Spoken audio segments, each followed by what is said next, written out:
Marami ang nagpapasalamat sa batang-batang mayor ng Pasig na si Mayor Vico Sotto dahil sa mga isinisiwalat nitong mga katiwalian sa gobyerno. At ang latest na pagsisiwalat ng nasabi nga pong mayor ay tila sangkot ang mga journalist na si Corina Sanchez at Julius Babaw. Ito'y dahil sa pag-i-interview sa ilang DPWH personnel kaugnay sa nasabi nga pong flood control. Narito po ang naging say ng nasabing mayor. With these interviews again going viral, let's look at it from a different angle. Bago tanggapin ng mga kilalang journalist ang alok para mag-interview ng kontraktor na pumapasok sa politika, hindi ba nila naisip na uy teka, kaya handa tong magbigay ng 10 milyon para lang magpa-interview sa akin? I know for a fact that there are many good, honest people in media who are disappointed, if not agreed, at practices like this, which undermine the integrity of their profession. In this case, maybe they didn't do anything technically illegal, but at the very least, it should be considered shameful and violative of the spirit of their code of ethics. Pwede silang magtago sa gray areas. Hindi naman journalism ito. More of lifestyle lang. Kailangan kasi ng sponsor pero wag na tayong maglokohan.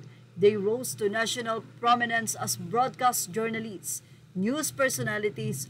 Puhunan dapat nila ang kanilang reputasyon at kredibilidad.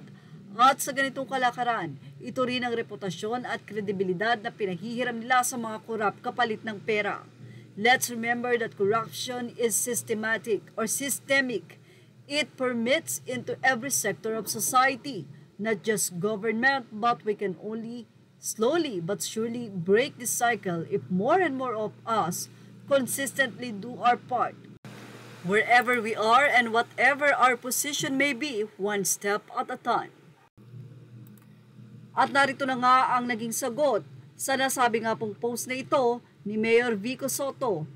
Rated Corina mula sa Philippine Star. There is no such thing as a 10 million pesos placement for an interview. It is irresponsible to even say such, to say the least, as your malice is posted on Facebook and publicly besmirches the reputation of Ms. Sanchez. This clearly constitutes cyber libel. To insinuate that our show is irresponsible in that we only air what is paid for is slanderous. Rated Corina and Corina interviews August 21, 2025 on Pasig Mayor Vico Sotto's post.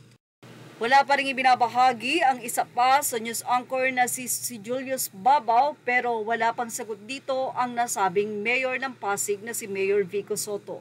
At yan ang ating Showbiz Snap update. Images are all credit to the rightful owners. Thank you for watching Showbiz Snap.